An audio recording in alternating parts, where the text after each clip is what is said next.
All right, we are live. Happy Monday. You know what? We have a regular scheduled show at 3 p.m. for the Ryan Ripken Show, so you guys can tune in then. But you know what, Zach? When we get a chance to just have an impromptu kind of state of the Orioles, and then one of the guys, one of my buds, is able to join us, we're kind of going to do it. So we said we'll go live and we'll talk some shop and ball with one of my friends, one of the best kids you're going to know, definitely one of the best kids on the Baltimore Orioles. And top hair flow in all of Major League Baseball, without a doubt. Without a doubt. All right, let's bring him from behind the curtain. Dean Kremer. Dean, there you are, buddy. Hey guys, how's it going? Good. How are you guys? I'm good. How's Boston this time of year? It is better than expected. Usually it's cold, but so far so good. You know, the weather's nice. Wait, how cold are we talking? Like 60? Yeah, it's probably in the upper 60s, low 70s. Oh, that's not cold, Dean. That's beautiful. Well, it's been like 90 degrees at home, so it was a little warm, but you know what? Today it woke up feeling like a fall morning. 70. It's 70 this morning. I'd say it's about the same here. Well, agree to disagree. But hey, you're on a road trip. You're gone for 7 days. No, 6. Yeah, 7. We got off day in Detroit. Off day in Detroit. That's right. Yeah. Hey, you know what? Can you believe it's September already? It's September 9th right now. There's 3 weeks left of the season. Does that feel real? No, it does not. The second half is flown by. Yeah. What would you be? I would be remiss to ask you, and you already know, and I'm going to laugh, but it has been a little bit of a up and down last 2 months here, but with 3 weeks to go, you guys are right where you need to be. I don't see any quit in this locker room right now, Dean. It looks like you guys are still hanging tough. No, we're doing the best we can, with what we've got. We got a couple guys, or a handful of guys that are looking to come off the aisle at the end, and we're going to make a big push for it. But no quit. Definitely no quit. So the locker room's not giving up. They're not throwing in the towel. So the season's not over yet. No, season's not over. Zach, press release. We gotta let people know. Can you hit that horn? Wait. That's what. Boom, that one. There it is. Season's not over. Breaking news. Breaking news. Dean Kremer. Yeah. You're not going to hear that news anywhere else. Nowhere. ESPN's about to pick it up. It might. It's going to be the first time they've covered baseball in 3 months. They might, but I tell people, Dean, like this time of year, definitely guys are tired. I mean, you have fatigue sitting. I know you had a little IL stint, but in general, we've talked about this and being in the minors, you hit that kind of wall, especially if your team's not in it, right? Because you're just trying to play for yourself, not play for yourself, but in some cases, no, that's the truth in baseball. Like the White Sox, those guys playing for stats and playing for next year. Playing for their jobs, And it's easier to focus on what you have to do individually when your team's still in the hunt. But not only that, your team in the hunt, and also when you have your fans behind you. And I know you just finished up this homestand, didn't end the way that you wanted, but I remember you telling me in the past years how much the fans can impact the game, specifically the energy of the team. And right, there's only 6 home games left. Am I not mistaken? Giants, Tigers, and that's it until the postseason. Yep. That's all we've got at home so far. Yeah. So, I mean, What would you want to see then, Dean? This last time the Giants come to town, how do we pack the yard? How can that help you? I mean, it's quite a big difference when we have a full stadium. Like we definitely notice when that upper left field stands is full. Mm-hmm. Like we have like all the giveaway days, it is packed every time. And it's so much more fun to play when the stadium's full. And I know that being on like opposing sides, when the stadium's full, it's a lot harder to play. Yeah, the energy's rocking. I always felt it's a lot harder to throw strikes. It's a lot harder to throw strikes. The adrenaline gets pumping a little bit more, and you can feel the momentum behind it. It truly can be a home field advantage. Yeah, because you get if the stadium's quiet and you get a hit, you just get a hit. But if the stadium's loud, that hit turns into another hit or a walk, another hit, and next thing you know, you got 3 runs on the board. Yeah, and honestly, I go back to that moment where it was the Astros series. I mean, you guys were scuffling a little bit, and everyone was ready to call it, or feel like this team is – they're not saying losing faith, but they were – just say there were a few fans that were stressed, Dean, according to my sources. And that moment when Cowser led our 2-strike hit, got it going, then Adley got a hit, then Gunnar reached base and Tony Taters hit the granny. That felt like a playoff atmosphere. And then the next day, I feel like I know not even feeling like it. I know for me, those moments when people get into it, the experience is better, but also momentum's a real thing. Definitely. It's a lot easier when you're not starting from scratch, Yeah. When you've got some sort of baseline that you keep moving forward and really stringing things together. Yeah. Well, right now, for all those fans out there, 6 games. There's only 6 home games left. The Orioles got a shot to win the American League East, and if they do that, it's guaranteed home playoff games in Baltimore. But go out to the yard, and also you can go to Orioles.com. We have a SeatGeek code somewhere, Zach. I don't know where it is, but you get 20% off if you use the code Ripken. That's the easiest way to remember it. But spell the name right. People, banner. It's K-E-N. I don't know how that gets mistaken so much. You know what? It's not like it's everywhere. Yeah, but it is a common thing. I get it. If you're going through the pronunciation of it all and announcing it, Ripken, you would think it's K-I-N, but the code Ripken, R-I-P-K-E-N, for your first purchase, you get 20% off on SeatGeek. $20 off. $20 off. Not even 20%, $20. That's a good deal. Also, you mentioned giveaways because a lot of people love the giveaways. I mean, Zach's rocking one right now. There it is. That was the football Orioles. This was I don't know. You know what? This is very soft. When was that given away? Yeah, when was this given away, Dean? I want to say the homestand before last. I'm pretty sure. Do you sleep in this? No, my girlfriend does though. It's pretty soft. Yeah, I will say. They say it's very, very comfortable. It's very comfortable. Actually, Dean, you lied to us. It's September 22nd when they give it away. I think they just So it's not. Well, then we got the early. Wait a minute. So September 22nd, this puppy's going out September 22nd. Yeah, I think we still have 2 more giveaways. I think we have that one then, and then I think the soccer jersey too is coming soon. Yeah. So, and the Gunnar Henderson T-shirt. It's 3. Sure. 2, Yeah. 3. Yeah. The players, Dean, you get them beforehand. For anyone else out there, this thing actually is very comfortable. Even if we call this burgundy, burnt orange. Orange. Burgundy. That's the University. That's the University of Texas orange. Yeah. Burnt orange. So yeah, horns up. If you're a horns, it was a good weekend for Texas. Very good weekend. Very good weekend. Horns up, definitely for Texas this weekend. Hey Dean, the other part of it is when you guys have been grinding. I know a lot of those guys have been chomping at the bit to get back, like Danny Coulombe and Jacob Webb and Jordan Westberg. I think that it's like we could go through the list. We know, no Kyle Bradish.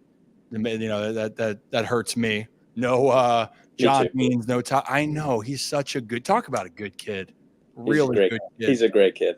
So Wells, no Means, no Bradish. Those are just some that have no chance. But guys like Coulombe, Webb, Westberg, it feels like if you can get some of these pieces back, you guys can no doubt make a run here so long as you feel like you guys can be as healthy as you possibly can be. Right. It's a combination of guys throwing the ball well, guys hitting the ball, and everybody feeling good. Feeling good means something, doesn't it, Dean? It does. It makes a big difference. It goes a long way. Yeah, I will say with all the injuries you guys have had, I try to give the perspective on it, of a lot of teams with all of the injuries that Baltimore has had, a lot of teams would have fallen off flat. The fact that the team has been around 500 the last 2 months and still been one of the best teams in baseball. But we talked about it before air. I mean, it's not like the Orioles are the only team. The Yankees have had their struggles. The Phillies now have picked it back up, but they were the worst team from July 1st to like midway through August in the National League. This is the true test of this year. I thought last year kind of felt a little fairy tale-ish, where it just felt like everything kind of went your way until the postseason. And now, this is to me like what a 162 really is. Like, you're going to get punched in the mouth or hit in the forearm, 4 or 5 times throughout a year. I see what you did there. Well, am I wrong, Dean? No, you're not wrong. But, we get through it, and it's really a test. And we came out on top, Yes, that's all you can do. And look at Texas last year. Like, people can preach to it. The Diamondbacks first snuck in and then got hot, beat the Dodgers, went all the way to the world, beat the Phillies on the road in the postseason to go to the World Series. And then the Rangers were not a good road team, didn't have Scherzer for the majority of the time. DeGrom was out, and then they got hot. And I mean, they got scorching hot. 11 straight road wins is redonkulous. I did mention, seasons are hard, just like taking the ball off the forearm. You know what, Dean? I think we should relive that. And I'm glad you're okay, because I did text Dean, Zach, as soon as it happened, because I was actually physically sick. Not that from the photo, but because I'm like, please don't let Dean be another one to the IL. Just a little update. How you feeling? And then we'll break it down here in a moment. I'm feeling good enough, Good, whatever keeps me out there.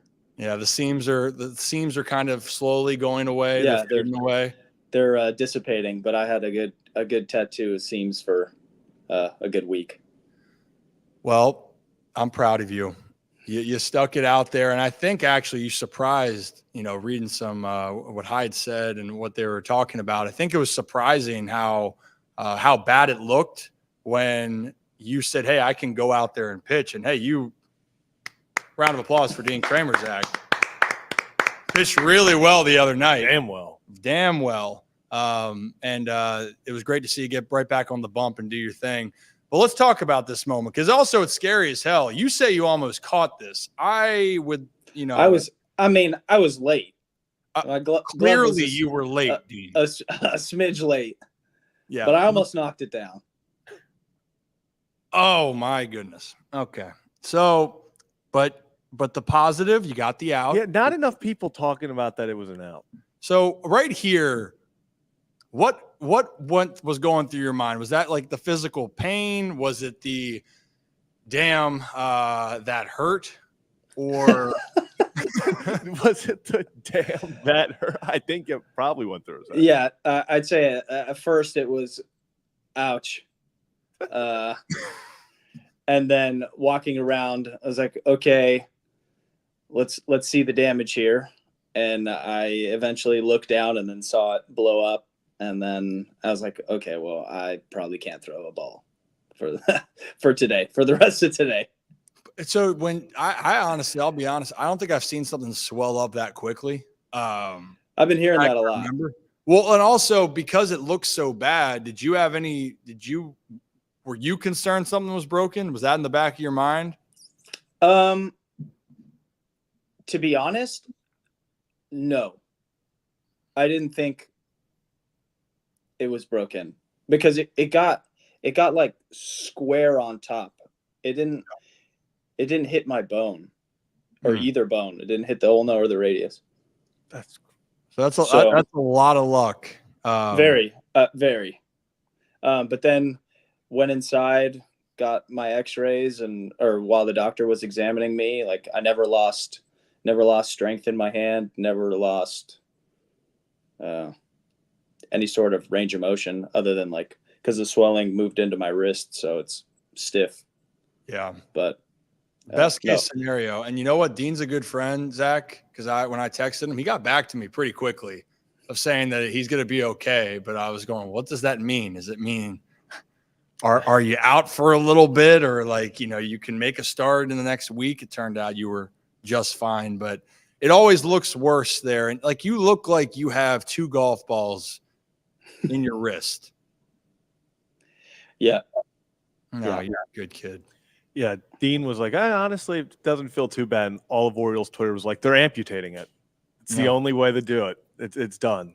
But honestly, I thought that it was going to be in a frenzy. If you got hurt and then had to go on the IL, I think then you might have had to stay off of social media. I would have had to stay off social media for the foreseeable future there.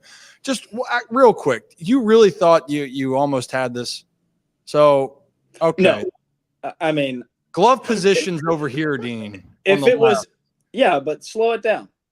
Okay, you want me to keep going? Yes, slow it down and keep it moving. Look at that. We're getting there. Oh, okay. Look, I mean, my glove was right where it hit. I mean, it was right where Just it hit a smidge after you later. got hit. Yeah. Yeah, It was 103. Yeah. Now think if it was like 95, there's a chance I catch that. Or 90, there's a chance I catch that. Yeah. You know what? And if we look at the location of that, tough place to miss in the middle. That's what we call middle, Dean. And yeah, he preached it.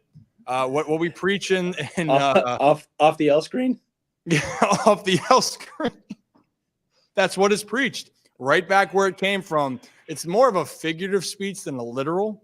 But you almost got it, man. You do have great reflexes. I still want to see you in action playing ping pong. And I heard it's, John Means and Tyler Wells say you're up there in your talents.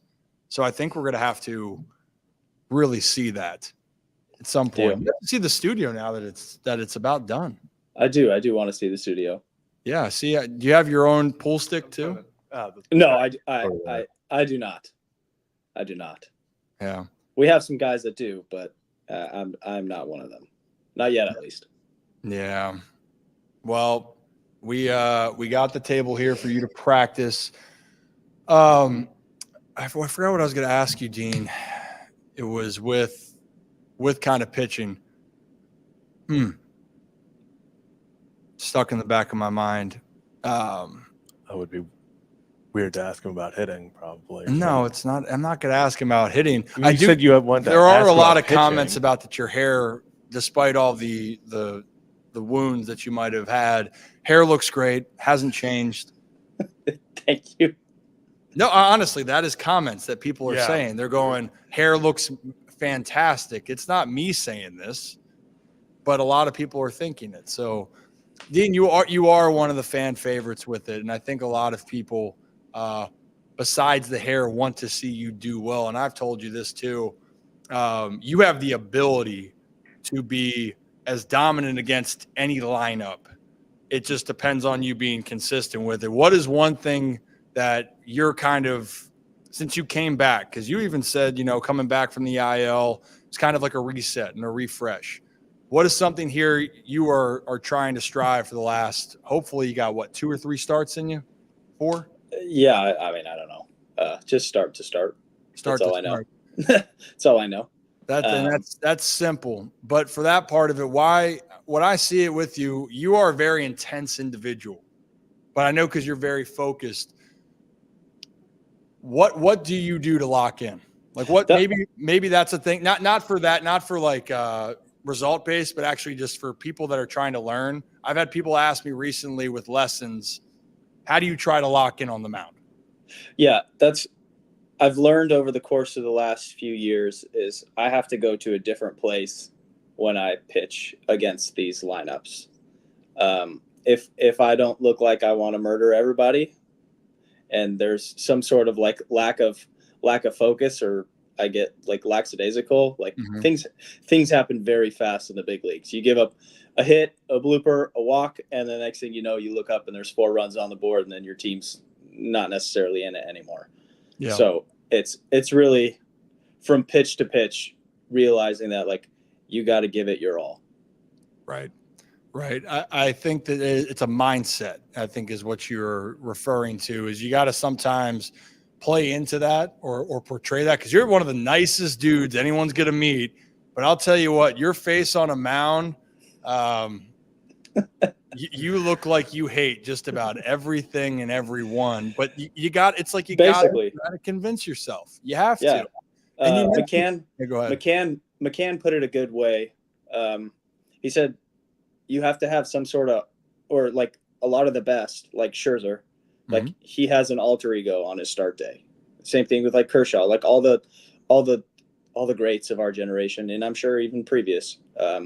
They have some sort of alter ego that they go to on their start day, whether it's as soon as they get to the yard, as soon as they wake up, or as soon as they get between the white lines. But they go to some different place and they become another person. And that's one of the keys to their success. Yeah. I think that's even sometimes for me as a player. And I think I've even heard Tom Brady even say it. He would try to find excuses of why he would not necessarily hate, but get him even more locked in against an opposing team. I think it's a good way to describe it, because the mind at this point, Dean, when you're up there, there's physical skill that obviously can be a difference, but a lot of things is executing and mentally being able to be in a position each and every pitch, each and every at bat to have success. And if you're not locked into that, your chances of success drop significantly. And, you're saying things can happen in an instant. I remember you were cruising against the Astros and they got a 2-out knock. Then they snuck another one in. And then all of a sudden, I think they had 3 hits with 2 outs or something like that. Yeah, I think I gave up 4 hits in a row. Yeah. And you were cruising. Yeah. And I mean, they had some good swings. The Astros, to me, are probably one of the scrappiest teams with 2 outs. They did it the whole series. I think against Corbin, they had 5 RBIs with 2 outs. So it can make or break, but it's just a good context. Also, is that why, obviously, then Soto had beef with you then? Is because you looked like you were just ticked off the entire time? I don't know why he had beef with me. I told you I was sitting in the front row for that one, and because I wanted to see you pitch, and you were shoving. You had a great outing. Yeah, we won, and I went 7, gave up 2. I'm content with that. I'm happy with that. I'm cool with that, Dean. You want to go? You want to do that every single time? I would love to do that every single time. Hey, you give up 1 earned run a night, and it's a 430-foot bomb. So be it. He did hit it to the moon, but he got it. Yeah, he got it. Yeah, definitely did. But you got the best. I don't give up the cheap ones. No, and you shouldn't. Means and Wells say that they're always good for at least a jack. Is it FIP is the stat? They say their FIP is terrible. Yeah, FIP takes into account what you have control over, what you quote unquote have control over: walks, strikeouts, and homers. Mm-hmm. So if you punch out a lot of guys and you don't walk guys and you don't give up homers, your FIP's going to be really good. So like usually, well, I don't know, the like sinker ball guys don't typically walk a lot of guys. They don't give up homers, but they also don't punch out a lot of guys. So their FIP is kind of like average, I guess. Yeah. But it's like an ERA. The lower, the better. Yeah, that's what I heard that, Means and Wells were saying when they were explaining it to me. Like Kyle Bradish has a pretty good FIP, right? Because punches a lot of guys out, doesn't really walk a lot of guys, and doesn't give up any homers. Yeah, you know what? Talking like that, okay, he makes everyone kind of look bad at times, but he's that damn good. He's a special. He's got special stuff. You're special too, Dean. Just stay healthy, do your thing. And I'll let you get out of here because you got to get ready for Beantown. Big series against another division rival. Any last words, though, for this last homestand? 6 games. You guys are coming back from Detroit. Hopefully, you'll be in first in the American League East. If there's one message you could say to everyone out there for what they could do to help you guys, what would it be? Yeah, definitely come visit Camden Yards. Games are fun. Games are a lot of fun. And it's important when you guys are out there. It makes us feel more confident for sure. And if you come to the game, Dean will give you the hair secrets of how it continue. You can maintain it. Obviously, Dean didn't tell me those secrets because I think I've lost more hair since the last time we played together. Last time I saw you. Why is that funny, Dean? No, No. See, he's laughing at me, Zach. No. Nah, you're a good kid, Dean. And make sure you come out and get the burnt orange on the 22nd. Yeah, they're super comfortable. They're super comfortable. It's Dean Kremer approved. All right. Yeah. All right, Dino. I will text you. Appreciate you, man. Stay healthy. Put a compression sleeve on that wrist, and you're throwing upcoming, right? You're throwing in Boston. Day 3. Yeah, I've got the last day in Boston. Ooh, love it. Well, hey, go do your thing, and I'll talk to you soon. All right. All right. See you, Rip. See you, Dean. Dean Kremer, everybody. He's a good kid, man. Great guy.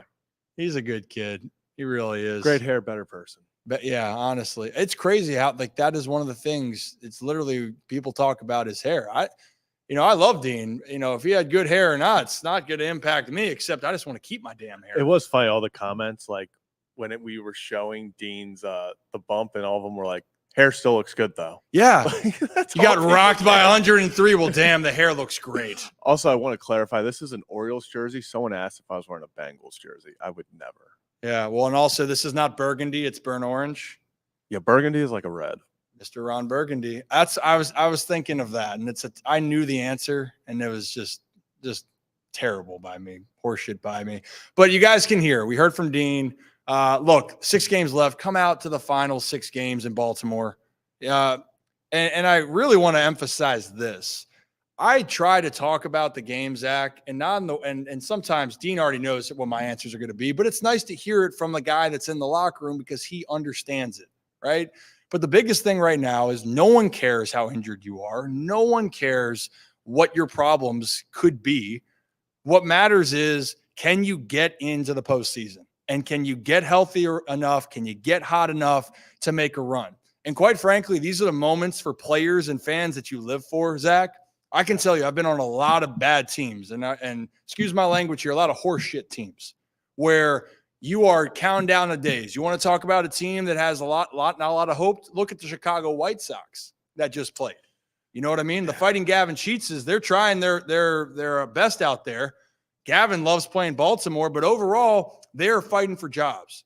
This Orioles team is fighting not only for their careers, but it's easier because they're chasing a dream that they all want. They want to be able to bring a World Series back to Baltimore, and that's still in play, and don't take that for granted. That's the point I want to try to make. If you're an Orioles fan, I don't have to remind you that it's been only 6 seasons in the last 41 that Baltimore has gone to the postseason. 6. Yeah. 6 of them. Crazy.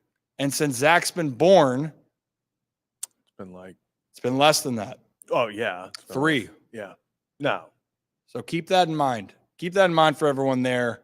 And as everyone can say, the O's are fine. I say this not because I'm saying it's all sunshine and rainbows for the millionth time. It is all about what you can do. So right now, the offense, they got shut out on Sunday. It was a stinker. Not great on Saturday either. But guess what? The Yankees offense hasn't been playing as well either. Your team just has to get right at the right time. Gunnar Henderson's getting right, Zach. Oh, he looks pretty damn good. Damn good. It seems to be getting his swagger back a little bit. Old Gunnar. Yeah. I mean, it's crazy to think of where it is. And Texas was a team, too, that was the best offensive team last year. I like going back to them. And everyone's going, oh, my goodness, they're unbelievable. Then their offense fell off a cliff. And then it got right at the right time, and they couldn't do no wrong. Yes, they were great in situational at-bats, but literally any ball that they touched in the postseason either was a clutch hit or an absolute bomb. Corey Seager, Garcia. Those Garcia. Was it Tavares too? Stop hitting big home runs. 1 through 9, they were on fire. Like the Orioles lineup has the capabilities. I can look around the rest of the American League and you can look at some of those lineups and go, all right, they're solid, but could they be as dangerous as Baltimore's? Honestly, think that out loud. New York's got Judge and Soto. Those guys are on fire. Gleyber Torres is playing well. Yeah. Other than that, have any of those guys consistently gotten hot? Stanton hits the ball 120. Well, Stanton's always just a guy who, even when he's slumping, he's a threat to go 480 at any moment. Yeah, and he has. He also, that dude, when he's on, you can make a perfect pitch, and that thing's still going to get out of there. I felt like he's almost like an Ohtani-esque, stuck his ass out a little bit, and then hit a missile out to center for a homer. There are special players like that, but they're susceptible. The Yankees are trying to find that. Look at Cleveland. Guardians are still playing well, but they've fallen off. But the Royals were the hottest team in baseball. Mm-hmm. No one was stopping the Royals. There were thoughts the Royals about to mess around and go get the 1 seed in the AL. Then they had a 7-game losing streak. Baseball's hard. Oh, yeah. And I do understand. Nomadic Brian, I get it. We are going to watch the O's in the playoffs and reset expecting a trip to the World Series. In the meantime, we're going to continue to moan and groan. You know what? Look, I get it. I understand it. I just try to do my job of explaining the other side of it. And it is interesting when you look at teams with momentum. Momentum's a real thing. And Dean was touching on that. When you're in the stadium and you can feel it. I'm sure you were at that grand slam from Tony Taters. You could feel it. Oh, bases juiced again. Jackson Holiday's up. You could feel something was going to happen after Colton Cowser busts his ass on a routine ground ball to first base. Sometimes you make your own luck by hustling your ass off. Singleton misplays it, and then Jackson, whammy, we're in motion. So it's stuff like that, Zach. I don't know why I'm standing up. Maybe because I'm trying to find my charger at the same time. Yeah, I was going to say, I was not sure why you were. It does look like I'm in a Bengals jersey. You might be. You are a closet Bengals fan. But let's while we're live here, we wanted to answer some of your questions. So if you guys have, if you have some questions, let us know, or comments. So here's the thing, Sam. Appreciate you. I just don't see this team catching fire. They just look flack. They've looked that way for months. I really don't mean to keep bringing up Texas, but I urge you to go back and look at Texas last year. Texas went from no one could stop them offensively last year to then they lose DeGrom, they lose Scherzer after the deadline. And, Zach, they were scratching and clawing trying to get back into it. And then there was a point in the last 2 weeks of the season where Texas wasn't going to make the playoffs. It was actually the last week. Mm-hmm. And then they crawled back in to almost win the division, but barely held on for the wild card.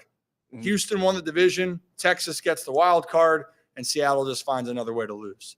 I think at one point, like a week before the season ended, both the Diamondbacks and Rangers, neither were in the playoffs. And then they both met in the World Series, just as everyone predicted, because baseball's a sport where all you need to do is get hot. If you look at it, we can be objective. The Diamondbacks were not the best team in the NL last year. No chance. The Rangers at times were the best team in the AL last year, but it wasn't sitting there every single night for 162 saying, this is the best team. You said exactly what you were saying. To start the year, the Rangers offense was unstoppable. They were a juggernaut. Yep. Then they fell off a cliff. And then they got back hot at the right time. So, it's not crazy to think that the Orioles couldn't do the same thing. Yep, and we'll continue to answer questions here up until 1 p.m., and then we're going to call it for this, because then we have a regular scheduled Ryan Ripken show at 3 p.m. where we'll talk a little bit of baseball. But because we had Good Kid Dean joining us, we wanted to be able to go live, talk with him, talk about these last few weeks, get his reaction to getting drilled on 103. And I talked to Dean that way. I try to be playful with it. No one when I see one of my friends get drilled, you always think the worst. Like when that moment happened, I felt like all the blood went from my face. You know what I mean? Because I know how hard he works. I know how much he cares. And he's just such a good dude. And also team-wise, that would have losing Dean, for everyone that I know, you can say he has great moments and some moments he wished were better, but he's a guy that can really help the squad, truly, really. And you guys saw that specifically last year and this season as well. But anyway, 3 p.m. show, Ryan Ripken show. We will cover a little bit more Orioles. A lot of football, though, from this past weekend. University of Maryland, too, had a rough one. So we'll get into all that at 3 p.m. We appreciate that. And the people want to know, Jason, I agree. It does indeed. So maybe we should talk to Birdland about. Yeah, I have the same thing that Zach has on. Yeah. Mm-hmm. You want to? We were gonna match, and then last second he just decided to bail. Take it off. Yeah, it looks so much like a Bengals jersey. It really does. Insane. Hard to be a Bengals fan too after yesterday, if you're going to be that way. We got a lot of football talk coming up this afternoon at 3 p.m., but let's stick to the baseball. And if you're new to the channel, hit that like and subscribe button. This is an impromptu Ryan Ripken channel show with Dean Kremer. Just heard from him. Where was I going to go? There was a comment here from Wally. Wally, appreciate you. My issue is this offense has been like this for an extended period of time. The runners in scoring position has been an issue all year. Surprisingly, and I'm the same way. I think at times that the Orioles runners in scoring position, that has been an issue down the stretch here. But when I went to look at their actual rank as a team, it's surprisingly solid, which I did not expect to see. You know, like the Orioles right now are when I pull up average with runners in scoring position, the Orioles are 8th in baseball. I would not have known that if I didn't do the research, because it feels like that they were not taking advantage in key situations. I think the problem that's happening is they could get a little bit better when it's with 2 strikes and trying to get a job done, especially trying to find ways to scratch and claw when your offense doesn't have it. You know, and this is definitely an older school feeling, Zach, but I always loved, you know, trying to use small ball, trying to bunt for a hit, or you get a guy on base, hit and run, trying to get some things in motion. Now you got to pick and choose with which guys you do that with, but that's something where the bat to ball contact in situations is very, very important. Very, very important. You know, a guy that actually came up in some big moments last year, and I know the average dropped, probably had the biggest hit of the Orioles season last year, was Adam Frazier. Yeah. 2 strikes down to the last out, chokes up and smacks a double down the line that Jorge Mateo scores, and then the Orioles go on to win in extra innings, hold on to the division lead, and they never look back. You know, so it's plays like that.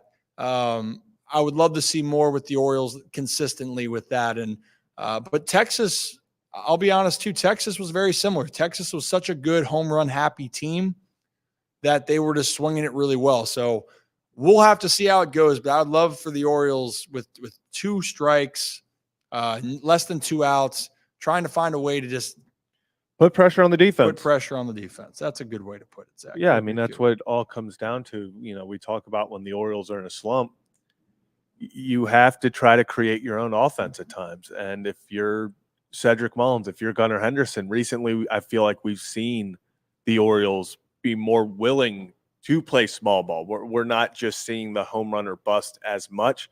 Now, the past 4 games, I think they've scored like 1 run, 0 runs, 1 run or something, or they got shut out yesterday, right?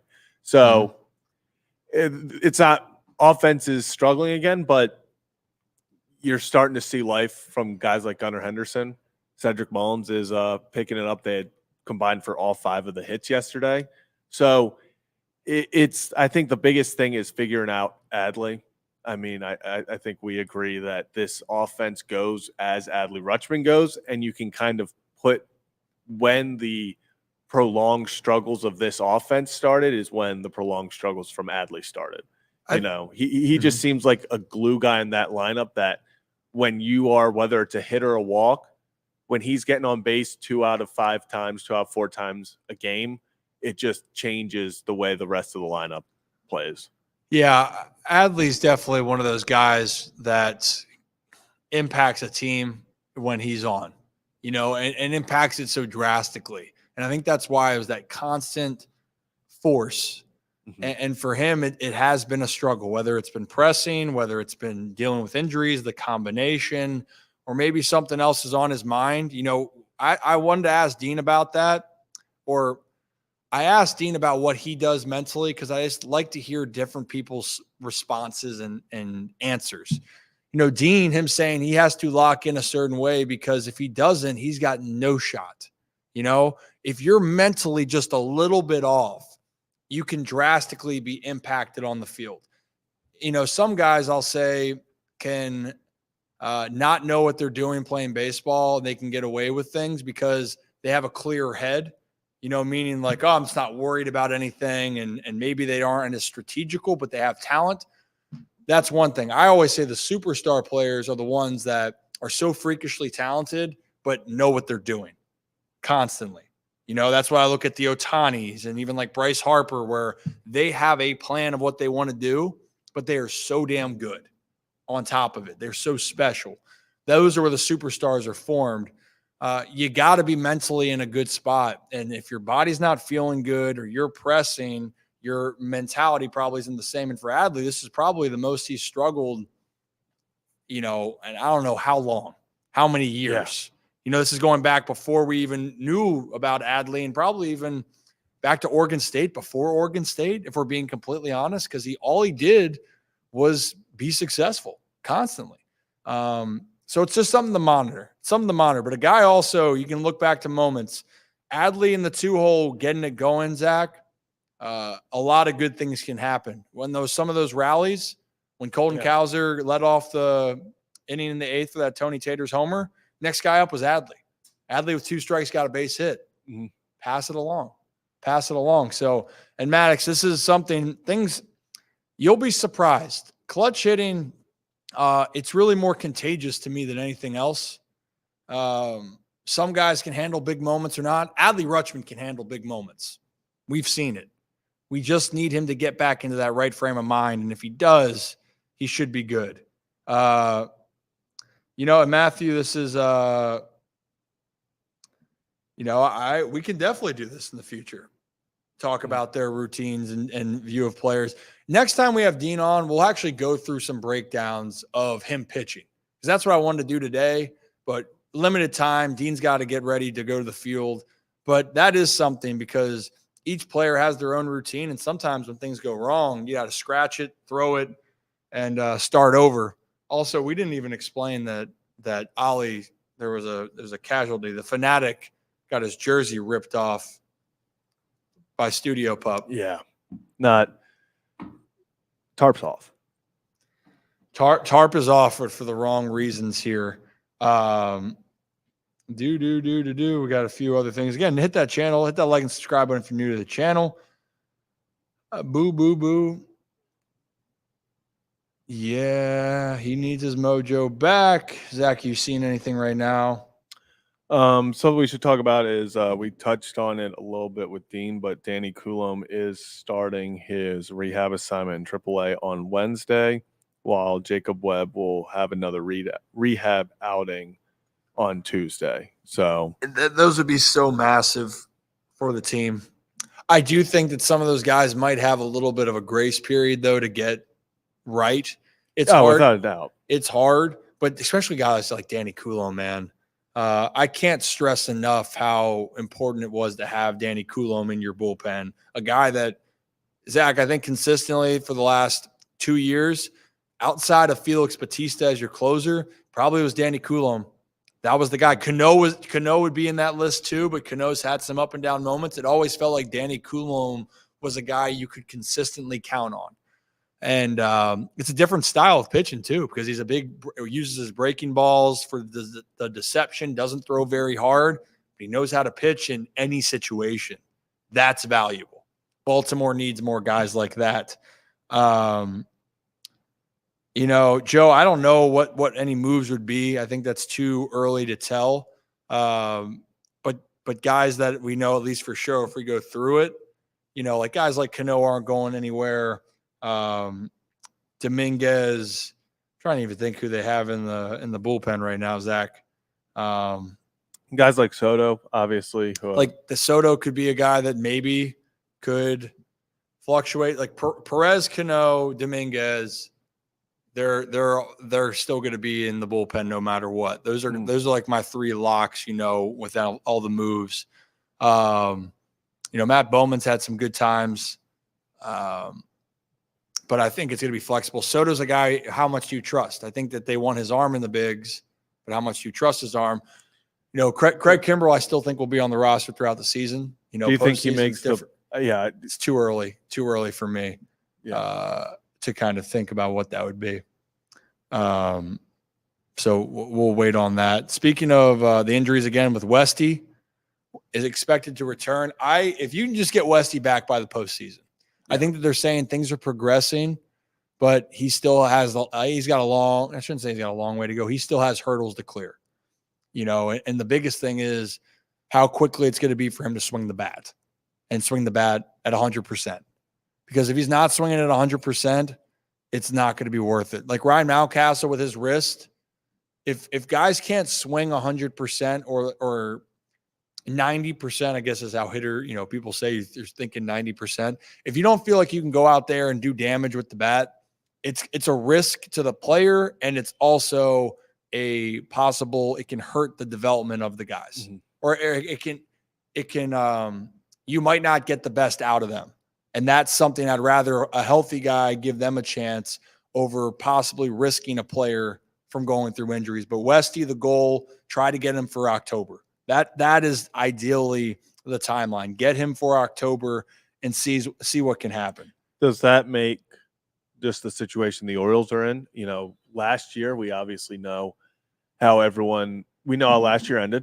We know how people feel about that first round bye. Mm-hmm. And, kind of this consensus right now for Baltimore fans is, no, I'd almost rather we don't get the bye. Let's just keep playing. Let's get hot. Let's do this because of last year. With the way this team sits injury-wise, I think the best case scenario is you get that bye, because even if it's just an extra week, that extra week can be the difference between Jordan Westburg is able to play in your first playoff game or he's still testing things out. Mm-hmm. So it can be the difference of Danny Coulomb has better feel for his pitches because of live BP, stuff like that. Jacob Webb is feeling better. Just all these guys, hopefully Mountcastle at that time, is maybe feeling better. So I feel like if there was a year where it's like this bye could be extremely important, it may be this year. Yeah, and I think also they learned how to deal with the failures of that with last year. It's hard to be sitting idle for that time. But you're right, Zach, that those extra days could make a huge difference for guys. So we'll have to wait and see. And even like Grayson Rodriguez, you hope that he'll be back right at the end of September. Mm-hmm. But again, your goal is to have a healthy Grayson in the postseason. Give yourself a chance. And if you're in that wild card best of 3 or you're into the ALDS, you want to give your guys a chance to perform. And if they try to rush back too quick, especially with guys that have had, like Grayson's another guy that's had a lat issue for multiple years. So they're different, but it's still something you want to be careful of because you're looking at his future. I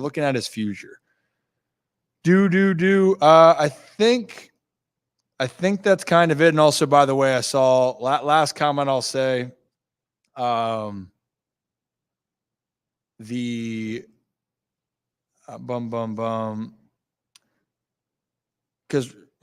Adley is handling himself like a leader, no doubt about it. I think if you, with your staff, to finish the pitching thought, Zach, if you can have the options of Corbin, mm-hmm. Eflin, Grayson, Dean, or Suarez, if you can have those 5 at your disposal for the postseason, and you could use them and say it would be Burns and Eflin for sure, the 2 that you would start with, and seeing where Grayson's at and seeing where some of the other pitchers might be, man, like I would like that, especially Albert Suarez being a Swiss Army knife. I think Albert would thrive either starting the game or having to come in from the bullpen. Like, so it's just something to monitor. You got to hope for the best. Hope the boys can get going. And honestly, though, this is fun. It really is. And that was the thing that I think Nomadic Brian said it. Seti Mullins has been swinging the bat well since the All-Star break. Yeah. Guys have been picking it up. And this is something for the Orioles. If they can continue that and some of these Orioles stars can get going, man, you just got to catch it at the right time. Catch the wave at the right time and things can happen. But Baltimore's going to have a chance to win the I think they're going to have a chance to win the World Series if they get healthy enough and they can get in, Zach. You just got to get in. And guess what? It's kind of I didn't know how I was going to worded that terribly, saying if you get in, the O's are going to be in. Mm-hmm. It's happening. Just get in and see what happens and try to get as healthy as possible during that process. Well, everyone, we'll be back at 3 p.m. Another tip-off here, talking more about around Maryland. We'll touch a little bit on the O's, maybe tease a couple interviews that are going to be dropped in the future. Holy Shirts and Pants members, you've already been able to see that. If you would like to become a member of the channel, click that join button next to subscribe. the Rips Goods kids, you'll get the emotes and being able to have a little bit more of channel access. The Holy Shirts and Pants members, you guys get full access to everything before it is released to the public. So hit that like and subscribe. Join if you'd love to be a part of the membership. And again, it comes back into making this product better for each and every one of you out there. We'll see you at 3 p.m.